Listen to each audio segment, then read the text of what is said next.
Welcome to Run With It, BC's only running, fitness, and health show. On today's show, we're in conversation with professional golfer Brooke Henderson.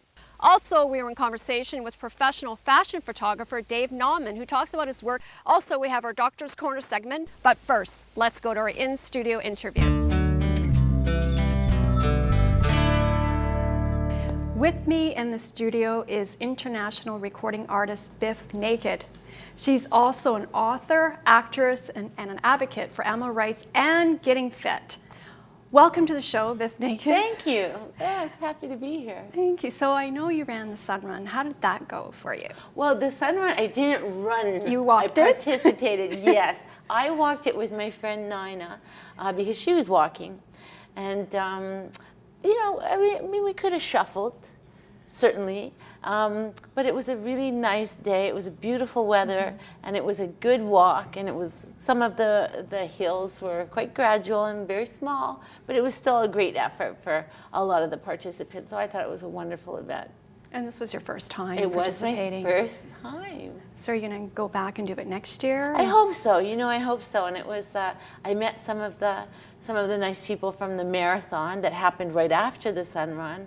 And that's stuff like, to me, that's fantasy stuff, marathon. And I know a lot of people who go out and they wake up and go, this year I'm going to run a half marathon. And they just wake up and they make that decision. They train for it and they accomplish it. And then they start a whole new lifestyle of doing this. And I always say I might do that someday. Someday? I mean, would you? Not yet. But. Not yet, but would you like to do like a half marathon? Oh, sure. Oh, I think all running is good. I think running, walking, skipping rope, anything. I think it's all good. And then you usually do the Cibc Run for the Cure. Yes, I do. Run for the Cure every year in October, which of course is Breast Cancer Awareness Month. And I like being around all the women and survivors and all the families that come out. Everyone's, in pink. A lot of people kind of bemoan that it's pink and pink ribbons. I like that stuff a lot. I think it's fantastic. It gives a lot of women a real feeling of belonging, in a very isolating time. So I go and I wear all my F cancer stuff and my pink stuff, and we get out there. We have a great time every year. That's a lot of energy. Yeah, it's wonderful. And you are a breast cancer survivor. Yes. Woo! So tell us about that. Like how? Well, I think it's an interesting disease in many ways. I think that some of the slogans, I guess, which are goals of the breast cancer groups, is to have a cancer-free world, have a world where breast cancer doesn't affect women anymore, in a short period of time. And I think that is achievable. When I was diagnosed, it was 2007. I started my treatment in 2008. And from 2008 to today, they've made so many huge discoveries, and they do things differently. They administer different drugs now. They have some situations where some women, are eligible just to have radiation, no chemo. Some women are eligible now. They've discovered they can just have surgery and, just go for a martini, basically. They have all these different paradigms that they can kind of look toward. It's really interesting. It's fascinating. And exercise does help. Absolutely. I was in a clinical trial that was studying exercise during chemotherapy and the effects on, I guess, survival rates, but more than anything, the effects on a woman's bone density, because, cancer treatments will compromise your bone density, and they've discovered exercise does always help you maintain that bone density, for example, and it helps your mood, and it helps your outlook. I could talk about it all day. Yes. It's an amazing journey to be on for a woman and for a family. And you're not alone. That's right. And which leads me to the next question. You are still working on your memoir? Well, memoirs are a funny thing. People, they say that you should really write like you talk. And I talk a lot. So needless to say, it's been quite a process. And it's actually a really difficult thing to do. I don't think there's a person on this planet, well, except for maybe an ex-husband or two, but anyway, I don't think there's a person on this planet who can be, I guess, objective about themselves when writing about themselves. So I always say the first 2 years you're going to write an autobiography is just going to be self-deprecating. It's just going to be like, whatever. And that makes you kind of almost work out your stuff, your whatever it is, your unworthiness issues, your secret, things that you have. And a lot of it forces you to revisit, perhaps, some stories that you don't necessarily know how to frame, you don't know how to tell them, you never told them before. So it's a long process. It can be very grueling. It can be very funny. It's just been really interesting. I'd recommend everyone give it a shot. It's a long process, and I'm looking Yes. forward to reading it. Oh, well. Hopefully there won't be too much raciness, but it's, definitely I feel like I had a pretty full life. I could have died happy when I was 15, and then when I was 30, and then when I was 40, so life keeps going on for people, and it's always just, you never know what's going to happen from year to year. It's an exciting life you have, and Yeah, I mean, a rock star. I mean, when did your passion for music begin? Well, I think that all of us have a passion for music in a way. I think music is part of our culture, part of everyone's culture all over the world. And it's a great way for people to express themselves as artists or as music creators. And it's a great way for us to almost express ourselves as a listener and a fan, because your taste and what you're listening to really does reflect your mood. It doesn't necessarily dictate it, although it can turn your mood around to hear, like, Walking on Sunshine or whatever the thing is. I think that music is it's an amazing medium to work in. And it's good to run to, right? Oh, that absolutely. music, it pumps you up. Absolutely. Yeah, very, very particular. I find on an elliptical, I like to listen to some Indian ragas, maybe some Jai Uttal, maybe Nusrat Fateh Ali Khan. And when it comes to running, I definitely like to have some dance beats or something quite fast. It gets you going. And, Yeah. But the question I have, has the music industry changed from when you first started, the Canadian music industry? Has it changed at all? Like in terms of sure. I promoting? think it's changed a lot. And I think that now it's easier for a band to promote themselves, obviously with the internet. So it is easier for you to, I guess, get your music heard and get your art out there just through things like YouTube. And it can be very random. It's like hitting the jackpot with a hit single on the radio. You can get a thing on YouTube, and the next thing you know, it's gone viral. Everyone's watching it. But it can be detrimental because it is not a revenue source by any means anymore.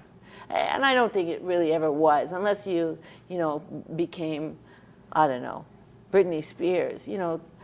It's very difficult to make huge money. And now it's very difficult to make a living for a young artist, for sure. That would be very, very daunting. But you've done quite well, and what is what is next for you? Well, I look forward to this summer. Obviously, last year I was in France for the summer. This year I'm here in Canada.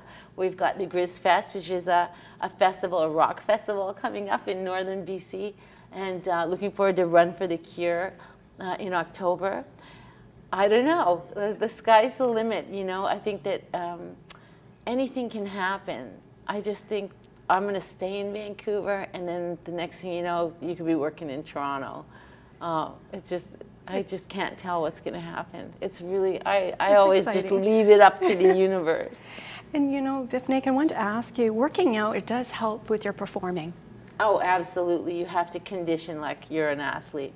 And when I was younger, and we did probably 275 shows a year. 275? For 10 years. We were on tour for a million years. And I didn't have to really do any cardio because I did a 90-minute show every day. And basically that show is like, I always said it's like if you ran on a trampoline, on a jogger, and then sang.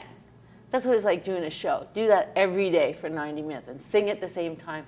That's what it was like. So for me, my issue was always putting on muscle. So I got really into weight training, and I'm a real enthusiast of weights. I like it a lot. Which brings me to this. God bless. Tell me, when was this taken? Well, I think that was probably about, I don't know, 2001. I'm laughing. Yeah.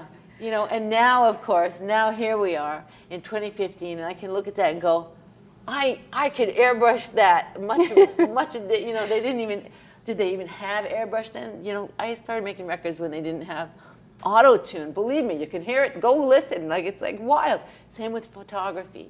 It was a very different medium to work in back then. So it's a very funny photo.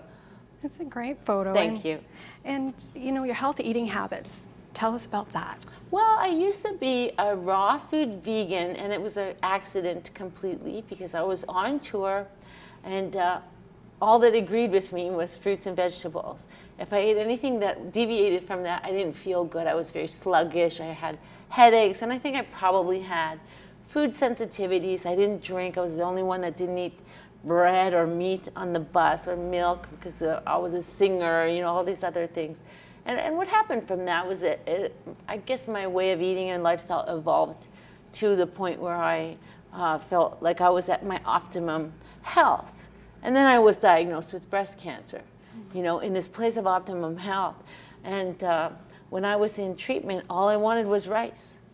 All I wanted was rice. I wanted seaweed. So I ate a lot of Japanese, vegetarian sushi rolls. I wanted yams. I wanted all these things. I think that my body was craving vitamin A, so I wanted the yams, the seaweed. I can look at that. I craved dill like nobody's business when I was in treatment, and I think that was because it's high in calcium.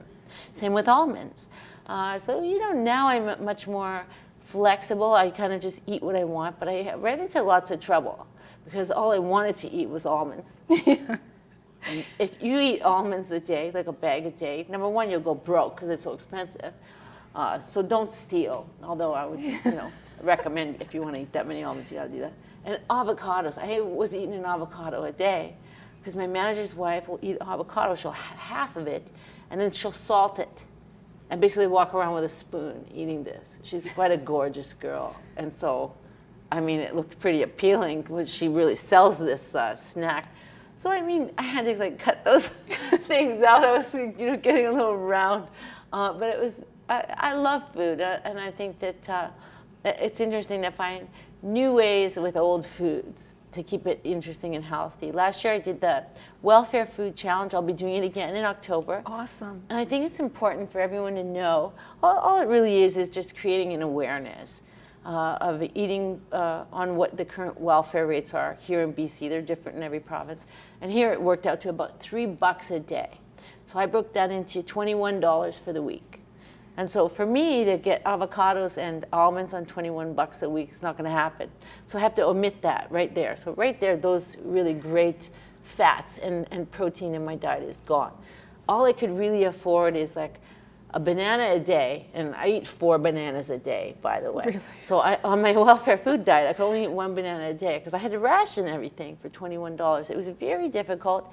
I ate a lot of rice, and I ate a lot of chickpeas, and you know, a banana and very little else. Like I had like maybe 1 bag of spinach for the week, certainly nothing organic. And I don't know, I couldn't afford my coffee. And it's not like I'm running around buying expensive coffee, but I mean, it didn't fall within my $21. So I didn't have coffee, I didn't have things like almond milk, you know, just the little things that I might take for granted. And it was very difficult. It was really difficult. It was an eye-opener. You know, it was good. And I'm looking forward to doing it again. I'm going to try harder.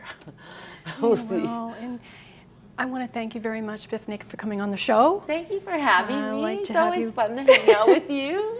Likewise, like Thank to come you. back. I hope so. Yeah, thank you.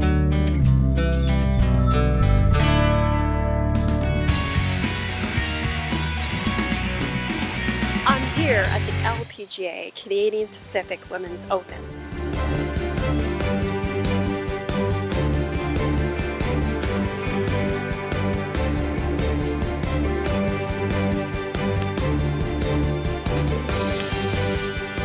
Brooke Henderson is only 17 years old and ranked 17th in the world.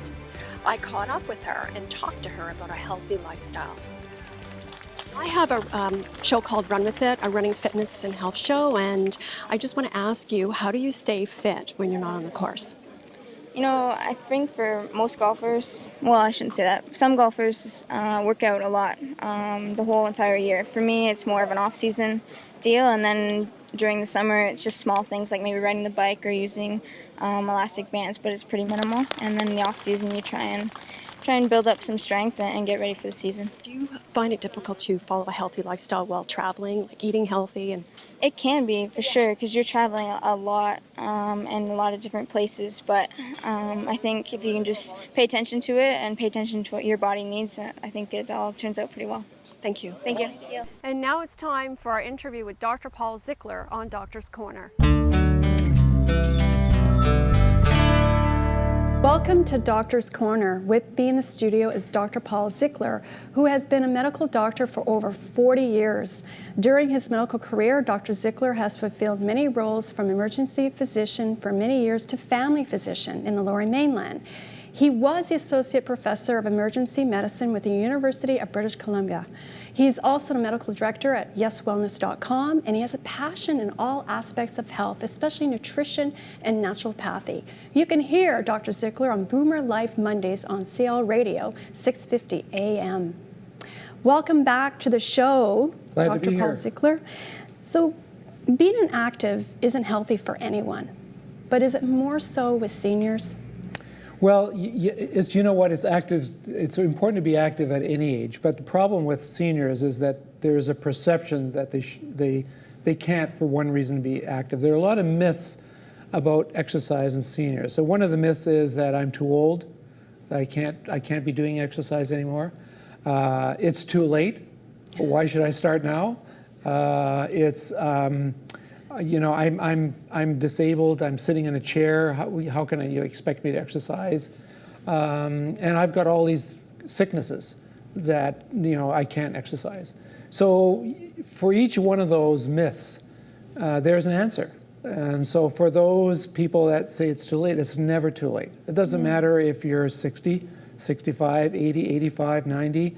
If you're still able, if you've got your wits about you, that you know what you're doing, there's no reason that you can't be doing some kind of exercise. In terms of having a sickness, it's really important to discuss any exercise program that you may want to embark on with your physician in terms of letting you know what some signs and symptoms are that you may be overdoing it.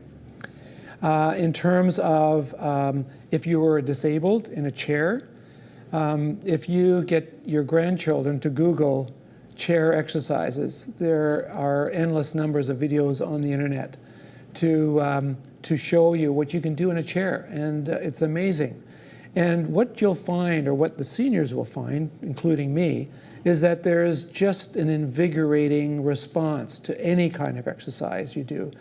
And so the biggest question is, well, how do I start this? You're trying to get me to do exercise. I haven't done exercise for 40 years. Yeah. You're wanting me to do exercise. How do I start? Well, it's really simple, because any amount of exercise. So if you think of your day, when you get up in the morning, you walk to the kitchen, you walk to the living room. If you have a pet, that's a good idea to take your pet out for a walk in the morning.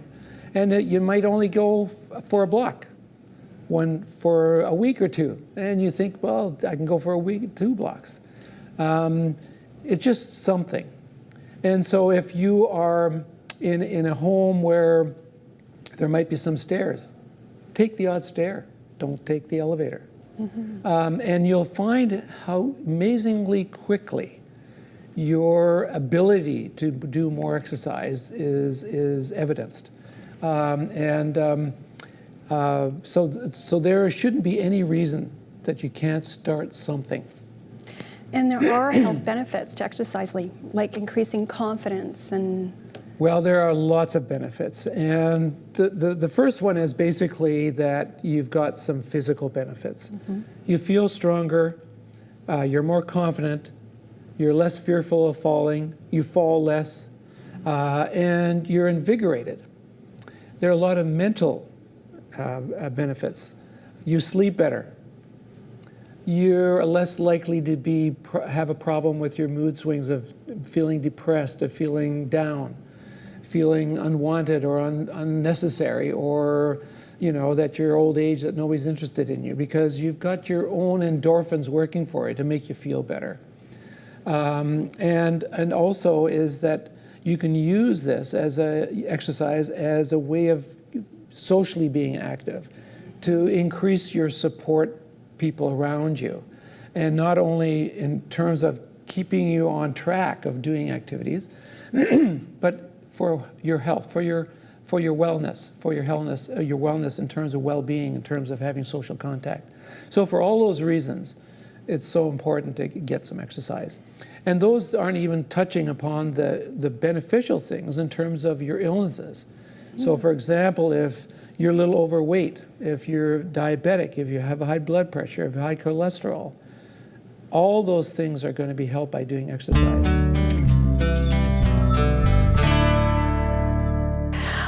I'm here at Innerglow Studio, and I'm so excited. This is my first fashion photo shoot, and with me is David. He owns Hypnotic Photography, and I'm so excited that I can't even sit still. I'm being transformed into this, can't even recognize me. So David, tell us about when you knew you wanted to be a photographer. I got a gift from my other half to try beginner photography, and I took the class, and I just fell in love with it right away. It was the most exciting thing I've done ever, and I came home and I had this big glow in my face and sparkles in my eyes, and I knew this is what I wanted to do, So how long have you been doing this for? I've been doing it for 9 years now. So you traveled all around the world. Well, not all around, but quite a few places. I've been to a few places, yes. So tell us about your photography. Been exhibited, right, in New York? And I've been in galleries in New York, and I've been in galleries I was in a museum in Las Vegas, actually. Wow. Museum of Fine Art in Las Vegas, and I've been in an exhibition in Qatar, in the Arab countries there, and I've been in an exhibition in Austria.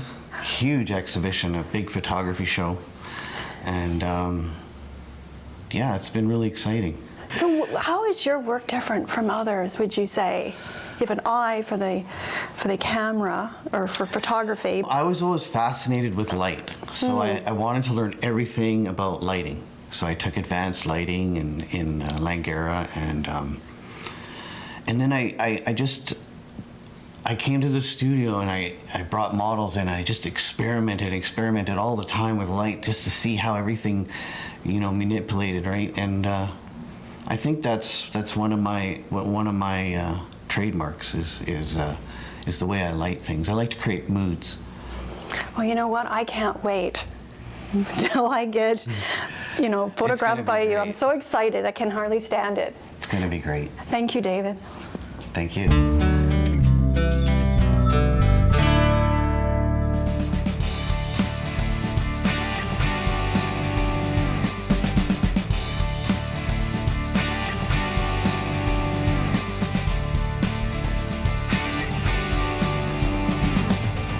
Thanks for watching. If you have a question or comment on today's show, go to our website on the screen. Until next time, run with it.